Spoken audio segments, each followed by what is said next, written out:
Hey Atlanta, Apple is open for small business. That's right. We're here to make starting and running your business simpler.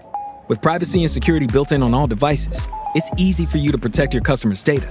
And if you need hardware or software support, you'll get advice from business experts at no cost whatsoever. So you can focus more on the soup du jour and less on, the other stuff. At Apple, we're open for your small business.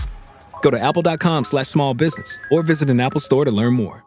How would you like a 15% discount to my daily email, the stack of stuff, the show notes, discounts to the conference, all of that? All you need to do is text the word show to 33777. You'll get the annual subscription with a 15% discount to my daily email. You'll get the stack of stuff, the links to the show notes, discounts to the conference, and so much more.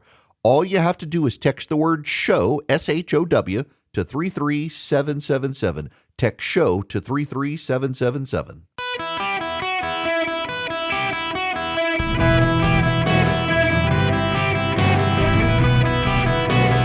Welcome to the Eric Erickson Show podcast, Hour 2. Greetings, conversationalists. Welcome. It's Eric Erickson here across the United States of America. The phone number is 877-973-7425.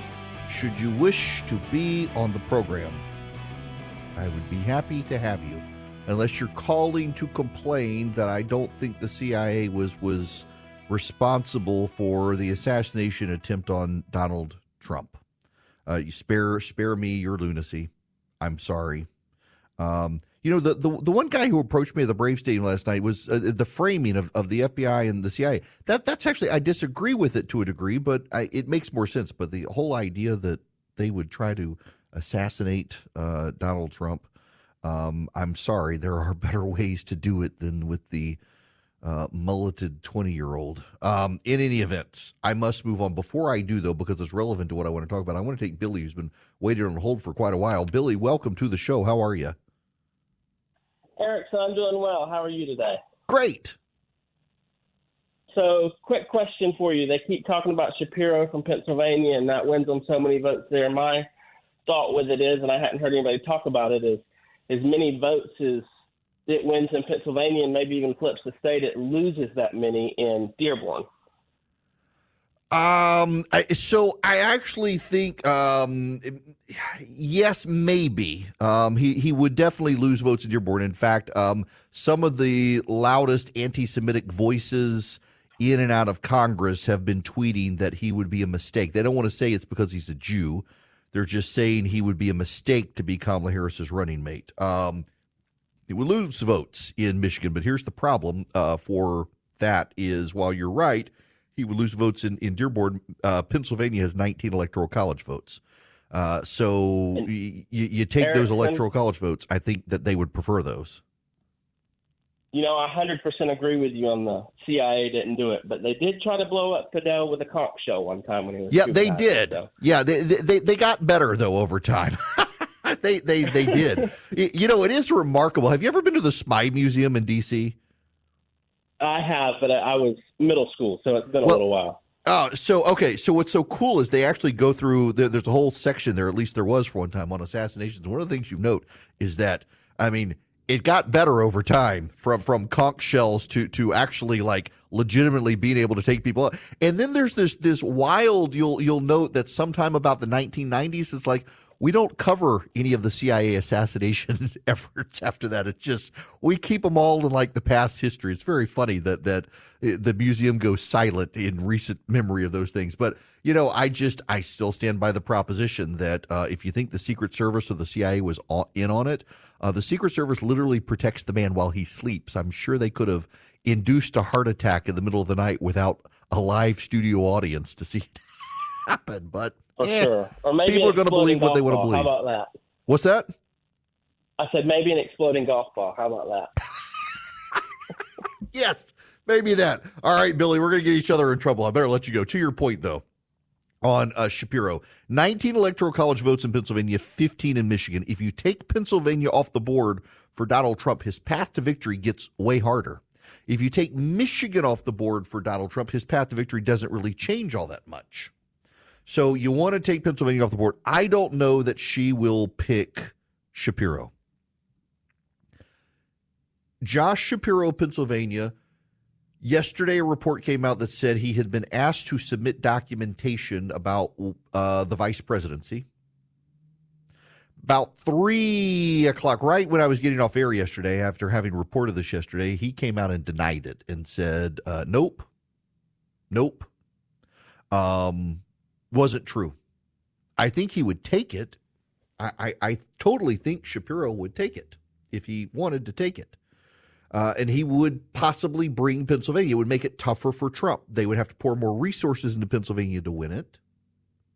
But obviously, with the fracking issues and things like that, Shapiro and Harris would have problems. He would be forced to defend her record and her positions. But there's a larger issue. Josh Shapiro is Jewish. I have the television on now. In 50 minutes, Benjamin Netanyahu will be addressing the United States Congress. There is a massive protest outside the Congress. Massive protest. Supporters of Hamas. There's a smaller Jewish counter-protest. Netanyahu and the Jewish delegation, the Israeli delegation, I should say, they're staying at the Watergate Hotel this morning. Someone broke into the conference rooms they were supposed to be using to prepare for their day and poured bags of maggots and centipedes all over the table. Maggots and centipedes. These people are anti-Semitic. You need to understand this. This isn't about the war. This isn't about Israel. This isn't about the war in Gaza with Hamas. This is about they hate Jews. They hate Jews. They can cover for it right now and say it's the war, but you got a bunch of anti-Semites. They've been anti-Semitic the whole time, and they hate Jews. They hate Netanyahu. What's so notable and offensive to me is the massive number of Democrats in Congress who are refusing to go to the speech of an ally who is in a time of war, who still has hostages held by the enemy. You don't have to like Netanyahu to appreciate the struggle Israel is in, but the Democrats can't do that. For some reason, Israel is always the only nation where the Democrats hold a double standard. Were it any other country at war to get its citizens back, the Democrats would not boycott the speech. But Netanyahu, they will. That's the problem for Harris picking Josh Shapiro, is the anti-Semitism on the left will rear its head.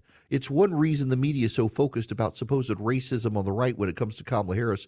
They would really love to distract from the anti-Semitism that's coming towards Benjamin Netanyahu. Yesterday in Atlanta, 2 men came to my office. Members of the White Rose Society.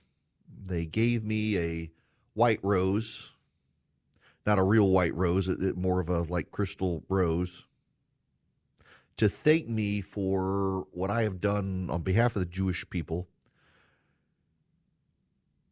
It's a, somewhat private society. It's a group of anonymous Jewish business owners who have traveled the country giving these white roses to people who haven't just stood up for Israel after October 7th, but actually used their platform for the cause.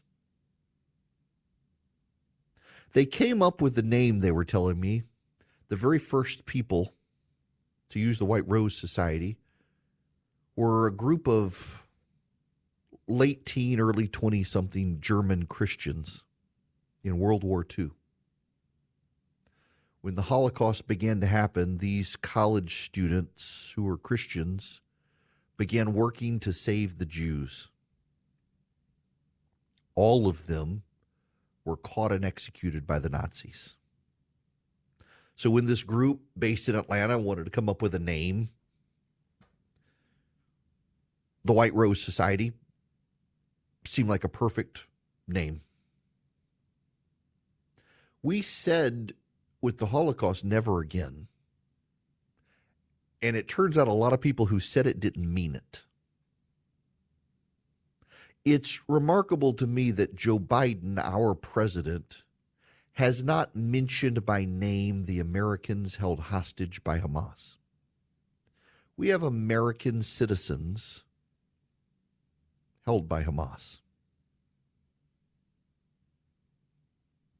If it was any other country, we would be moving heaven and earth to rescue them. But because it's Israel and Hamas, and the president and the Democrats are worried about the anti-Semitic vote in Dearborn, Michigan, a swing state, they won't take action strongly. They won't. It's remarkable. It's remarkable. Kamala Harris won't attend the speech. She's going to meet privately, she claims, with Netanyahu.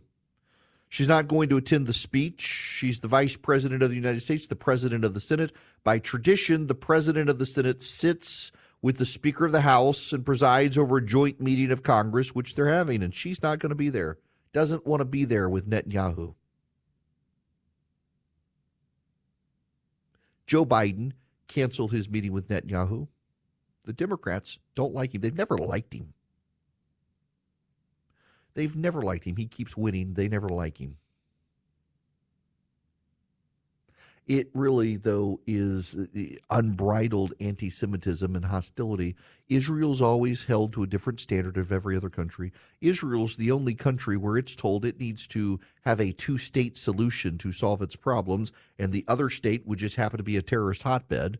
So Israel needs to grant sovereignty of land to a group of people who pledge to exterminate the Jews. Only Israel is made to do that. And only Israel can have its prime minister come to Washington and be boycotted by a political party. By a political party.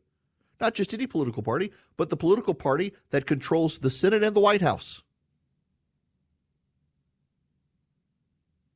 Harris would be smart to make Josh Shapiro her vice presidential running mate. In addition to 19 electoral college votes, Josh Shapiro could probably resolve some of the fears Jewish voters have about voting Democrat. But honestly, that makes me wonder if she would pick him because of the anti-Semitism. She's married to a Jewish man. Kamala Harris has one of the most anti-Israeli records in the United States Senate when she was there. She's married to a Jewish man. It shouldn't be a hard lift for her to pick Josh Shapiro. But when you have so many progressives out there vocally saying, it better not be him, he's a Jew, I wonder if she'll do it. Again, she would be smart. My suspicion, I have no inside knowledge on this. My suspicion is Harris is probably inclined to go with Roy Cooper. Because Roy Cooper is older. He's in North Carolina. He is the governor of North Carolina. He served as Attorney General of North Carolina as a Democrat when she was the Democratic Attorney General in California. They've had a long time, close working relationship. They're comfortable together. They get along well. He could possibly make North Carolina a real swing state that would give her 16 electoral college votes. And she still thinks with or without Shapiro, she could win the 19 electoral college votes in Pennsylvania. That makes sense to me. I don't know how it'll play out, though. But if it's not Josh Shapiro, it is a warning sign about how much anti-Semitism has infested the Democratic Party. If it is Josh Shapiro, it's a tell that she thinks she needs him to win Pennsylvania because of her record, and also that she, unlike Joe Biden, might just stand up to some of these anti-Semites in the Democratic Party who are telling her it better not be him. Make a lot of sense. The other reason Cooper makes sense is because if it is Shapiro, he's young. In 2032, he could run for president if Harris served 2 terms. If it's Cooper in 2032, he would be too old to run, and that would open up a Democratic Party. There are lots of Democrats who have banked on running for president in 2028. They could put off until 2032, but if it was Shapiro, he would be a threat to them, and they may not work as hard to get Harris across the finish line this year because they have their own political ambitions to worry about, and she does have to think about that. Hello, my friends. It's Eric Erickson here. The phone number is 877-973-7425. It's kind of funny.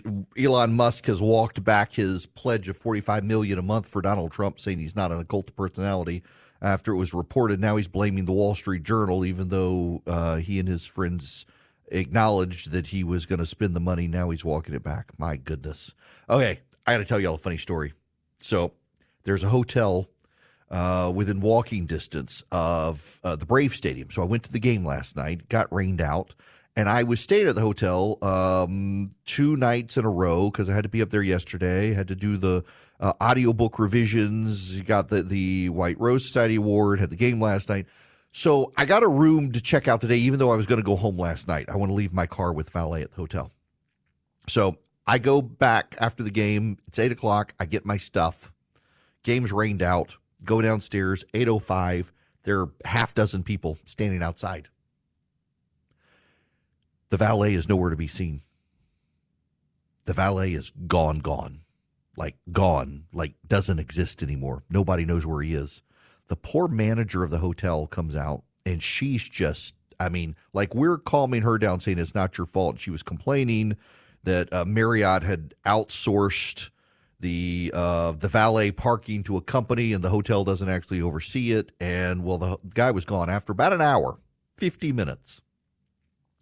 Someone gets the passcode to unlock the box and gives me my key. By then, everyone else is gone. People were dropping off their cars, so they were just leaving the keys and going inside. I need my car.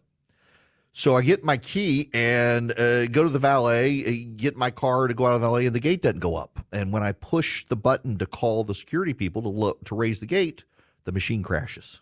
Blue screen of death and reboots. Do it again. Machine crashes. Blue screen of death. So when it comes up, I notice there's a number I can call. So I call the number, explain the situation. They pass me through the security. They're like, no, you have to call us from the gate in order for us to be able to raise the arm. I was like, I'm calling you from the gate, and it keeps crashing. You pick up, say hello, and the machine reboots. So he says, well, we'll get somebody to come out there and manually raise the gate for you. I wait 15 minutes. No one ever shows up. And then I think, you know what? I got four-wheel drive. I push that four-wheel drive button, and I hop the curb and go down the hill and get onto the road, and off I go. So my apologies if you see tire tracks near the Renaissance by the Brave Stadium, but I was trapped in valet parking, and no one could seem to be able to figure out how to get me out of it. It took me an hour and 30 minutes. No, hour 45 minutes to get out of there. My goodness.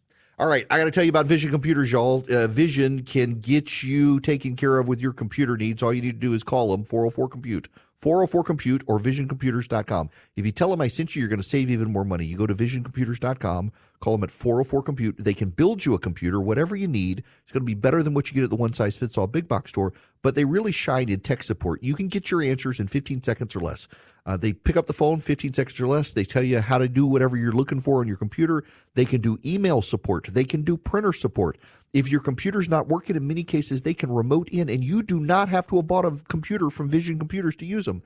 $179 a year per computer. They can be your tech support solution. If your company can't afford an in-house IT guy, they can do that too. 404-COMPUTE. Call them and tell them I sent you. You save even more. 404-COMPUTE or visioncomputers.com. Chris LaCiveta, who is one of the campaign strategists for Donald Trump, now the operating officer for the RNC, has just tweeted out that he has reliable sources informing him Josh Shapiro will be the Democrats' vice presidential pick. It is the smart pick for Kamala Harris, honestly. It does deal with some of the anti-Semitism issues, but also at the outer edges of the anti-Semitic parts of the Democratic Party, it may cause her problems. I don't think she cares, though. She's got a Jewish husband. Having a Jewish running mate as well will neutralize the issues of anti-Semitism, even as she is boycotting Benjamin Netanyahu from his speech in Congress and going out on the campaign trail instead. The phone number here on the Eric Erickson Show, 877-973-7425. Michael, want to go to you next. Welcome to the show. Thank you. I always respect your insight as you've run many campaigns. What do you think about this as a Republican Party campaign ad? So you have a video of Israel being attacked by Hamas October 7th, and then you play a clip of the helicopters lifting out of Afghanistan with people falling off of them. And the audio over that would be Kamala Harris, the Democratic presidential candidate, choosing to talk to a sorority instead of talking to Netanyahu about the Americans left behind in Israel as they were in Afghanistan. Look, I think that would be a compelling ad. The one caveat I have now is Republicans have not done a good job talking about the Biden-Harris administration for 3 years. They've talked about the Biden administration, even as the Biden White House website says Biden-Harris administration. So they do need to do a better job of tying Kamala Harris to it. The polling I've seen internally from some Republicans that I was briefed on is that a lot of voters don't connect Kamala Harris to those Biden policies, but I think she needs to be. You're right. And I'm sure there are clips of Kamala Harris defending the withdrawal from Afghanistan. I'm sure there are. Related to that, and this is the perfect segue to get into this. There's polling out from Gallup. You know, Gallup has not done a lot of presidential polling since its disastrous 2016 polling, and it's revamped, and it does consistent polling and has since like the 1940s or 50s about the state of American lives, and they do a really good job of it. The way they interview people and conduct these sorts of polls, they're actually they tend to track very well over time with these. And so they've asked Americans, what is the most important financial problem facing your family today? And they left it open-ended so that people could say something in their own words, and then Gallup would assign it to categories. And they had several that came up, and they noticed a pattern here. What they did is they divided this between lower-income households, that is, they make less than $40,000, middle-income households, they make $40,000 to $100,000, and upper-income households, those making over $100,000. The middle class, the upper income people are all above 40%, 46% for the middle class, 41% for upper income, and 31% for lower income people. Inflation. Inflation is their number one problem. But the way the lower income people talk about it, you can see that it also is woven into other concerns as well. So the number two issue is housing costs. Lower income people tend not to own, they tend to rent, and their housing costs are up because of inflation. 15% of them, 31% say inflation, 15% say housing costs, 16% say not enough money to pay off their debts, and 11% healthcare costs. With the middle class, 46% inflation, 17% housing costs, 8% not enough to pay off their debts, and 7% healthcare costs. With upper income, 41% inflation, 12% housing, 5% not enough to pay off debts, and 4% healthcare costs. All pretty much in line. Underneath those, by the way, is lack of money, 7% for lower incomes, 4% middle class. Not really an issue for upper income people. Unemployment or loss of job, 7% lower income, and 2% for middle and upper income. And insurance costs, really an issue only for lower income people. But all of these are issues for everybody, particularly inflation and housing costs. And this is an issue to go after Kamala Harris on, frankly. This is an issue that impacts and affects everybody. This is an issue that Republicans can campaign on, because the problem are the Democrats. It's not just individually Joe Biden. And it is the Biden-Harris administration, and Kamala Harris has defended their handling of these programs. Kamala Harris has defended the Biden-Harris administration program on inflation. She's defended Joe Biden on the economy. She's on record on this stuff. And her own plans, when she was running for president, actually would have made it worse. Kamala Harris was one of those who embraced modern monetary theory, the economic ideas that provoked inflation. The economy remains a major issue in this campaign. And I got to tell you, I mentioned this yesterday. I've got two friends of mine, the principal and the headmaster at my kids' school. Every year for New Year's and for the 4th of July, they run a fireworks stand together. We go buy lots of fireworks from them every year. We buy lots of fireworks. When I was a kid, I loved to shoot fireworks. And in Louisiana, growing up, you could. In Georgia, when I got to college, you weren't allowed to shoot fireworks. They only changed the law in the last decade. You can buy the big fireworks now. I love to shoot the 5-inch mortars. I prefer to shoot bigger ones, but there are restrictions. You got to have licenses for the really big fireworks. I love to shoot fireworks. I am that guy.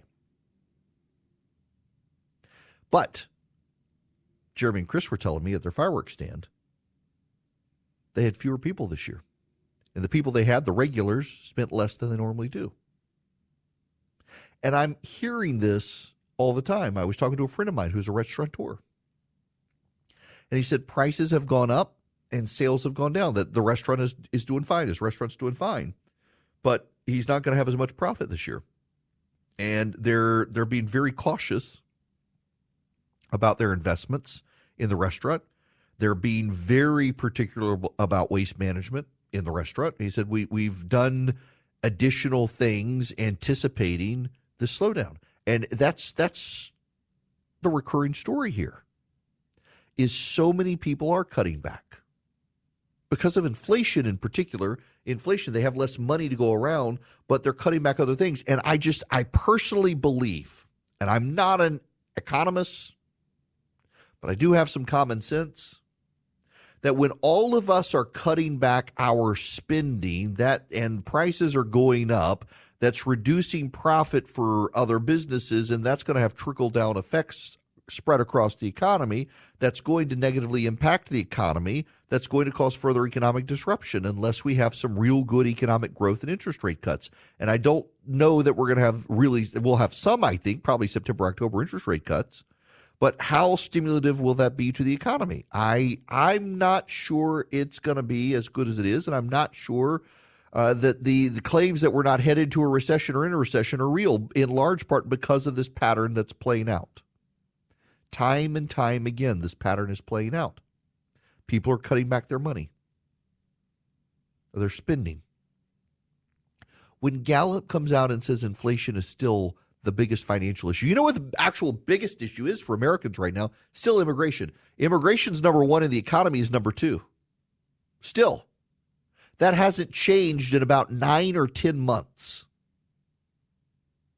Inflation and the border are two issues that are ripe for attacking Kamala Harris's record, regardless of who her vice president is. You can go after her on both of those issues. You can go after her on jobs. And these are the things I think that we need to focus on. Her record and the hardship on American people that the Biden-Harris administration, and that's their phrase, Biden-Harris administration, their phrase, they're the ones who did it. They need to be held accountable for that. Not just Joe Biden, but Kamala Harris as well. By the way, Benjamin Netanyahu speaking to Congress in about 15 minutes, less than 20 minutes. Joe Biden will address the nation tonight about his withdrawal from the race. It's going to be interesting to see what he says and the staging for it. Does he do it from the Oval Office or not? Does he mention Kamala Harris or not? We will see. Now, I want to jump real quick into Craig's phone call here. Craig, welcome to the show. How are you? Hey, Eric. How you doing? Good. So you usually have a pretty good intuition about these kind of things, and you just mentioned Biden's speech tonight. I think he's going to spend most of his time telling us why he endorses Kamala Harris and that kind of stuff. But he's going to have to explain why he came to the decision to drop out. You know, it could be, my family, convinced me and I'm doing this for my family, or it could be any number of other reasons. I don't think it's going to be that he's going to admit that he's cognitively challenged or anything like that. So I'm just curious what your take on it is. How do you think he's going to explain his decision?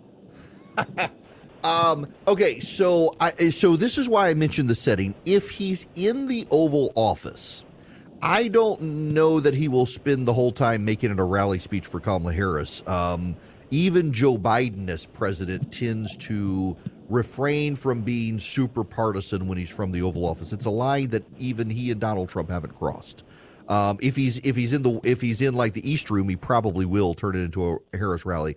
My suspicion is he's going to defend himself, but also say that after analyzing the race, it appears that too many people in my party don't believe I can go the distance, even though I think I can, and we got to stop Donald Trump. And I'm willing for the good of the country to stop this, and he's going to make it some part of it's good of the country. We got to stop Donald Trump. And that, I think, more than Kamala Harris, I think he's going to make this all about stopping Donald Trump, that Donald Trump is a threat to democracy. We got to stop Donald Trump. My party wasn't sure I could do it, and that's how serious it is to stop Donald Trump. That's why we got to go with Kamala Harris. That's my view, is that he's going to make it all about turning tonight's speech from the White House into a speech about how bad Donald Trump would be for America.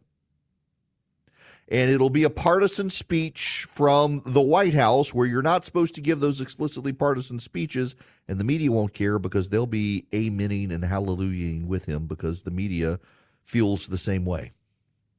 And I do think that that's going to wind up not helping Kamala Harris, and having Joe Biden wrap himself around Kamala Harris like that. I don't know that it helps her very much. In fact, I think the more Republicans go after her record and then use as the mortar for the bricks of her record that she covered up Joe Biden's health and mental decline, that can sink her if they do it well. Now, while all of this is going on, of course, I mentioned the economy and the economic turmoil, and right now I'm looking, the Dow's down 300, the NASDAQ's down over 500, the S&P 500's down 83 points. You got worries about interest rates and when it's coming and all of that sort of stuff. Banks collapsing. Swiss America has been the trusted leader in precious metals for 40 years, and they've been warning people about a secret war on cash for some time.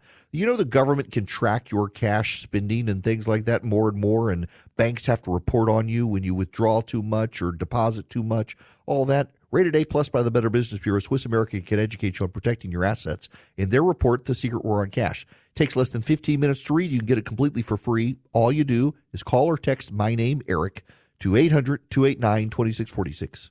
The all-out war on cash includes digital forms of currency. It's growing. You can get the Secret War on Cash report, how they track you, how they don't want you to use cash, how they restrict you, all of that. It's in the report. Go read it. Text or call my name to 800-289-2646. 800-289-2646. You can also go to SwissAmerica.com/Eric, or just call Swiss America or text Eric to 800-289-2646. Message and data rates may apply. Welcome. It is Eric Erickson here across the nation. Y'all, great email from listener Brian. Can you explain a little more on how Shapiro wins over voters in Pennsylvania's vice president as the nominee? If Pennsylvania voters are disenfranchised with the state of things in the country, how does Shapiro move the needle? He would be in a position that really has limited influence on policy. I understand the state likes him, but is that enough to make them tolerate Kamala? I guess I'm asking if Pennsylvania would still be in play if he takes the position. Brian, great question. Yes, Pennsylvania would still be in play if Shapiro is the running mate to Kamala Harris. Absolutely, it would be in play. Here's the problem for Republicans, though. It's a money game. You've got three things in a campaign: time, talent, and treasure. You can replace your talent. You can reload your treasure. You can't get back the time. And the clock is ticking with about 100 days. The Trump campaign would have to reprioritize its spending. It's got a limited amount of money and a limited ad space on television to go into Pennsylvania to make a greater play. And the Democrats will have something the Republicans don't have: the incumbent governor of Pennsylvania's ground game that he himself can flip a switch and deploy and use to help Harris. It's one reason the Democrats aren't as aggressively pursuing Georgia. Even though Brian Kemp, the governor of Georgia, and Donald Trump aren't exactly friends, Kemp has one amazing ground game in the state of Georgia. He can flip a switch and get activists out there paid for by his campaign and super PACs and the party and get people to the polls in ways Democrats in the state of Georgia can't. Same with Shapiro in Pennsylvania. The Pennsylvania Republican Party hasn't done a great job in the last number of years. They've gone down the rabbit hole on stolen elections and stuff, and they haven't really rebooted in ways they needed to. And Shapiro has this war chest, and he has this ground game operation in every county in the Commonwealth of Pennsylvania. In every county in that Commonwealth, he knows who the voters are who need to turn out in order to win, and he knows the message to get them out. Now, there will be people who will turn on him if he sides with Kamala Harris and becomes her running mate, people who simply don't like her, people who trusted him and thought, well, he seems reasonable. Yes, he's a Democrat, but I think I like him better than the other guy who was kind of a nutter. And so they run with him. And now he's running with Harris. They're like, I don't think I can support him and Harris. So it's still a swing state, and Trump can still win the state, and vice presidential picks oftentimes don't matter that much. But also, he's got an impressive operation in Pennsylvania, and he can pour his resources into turning out his vote for 19 electoral college votes, and that'll force the Trump campaign to reallocate resources and spend money in Pennsylvania they otherwise would not have had to spend. That's why Shapiro is super relevant in this. He forces Donald Trump to spend money that the Trump campaign did not think they would have to spend, and keeps Harris from having to spend money she would otherwise have to spend. I hope that makes sense. He's the smartest pick she could make with 19 electoral college votes, and he comes across as a reasonable guy. That being said, you'll start hearing a lot of people say, VPs don't matter that much, and I don't know that they do, but in this case, yeah, I think Vance and Shapiro matter. Vance because of Trump's age, frankly, and his legacy play, and Shapiro because he's got 19 electoral college votes in a state that is very much a swing state.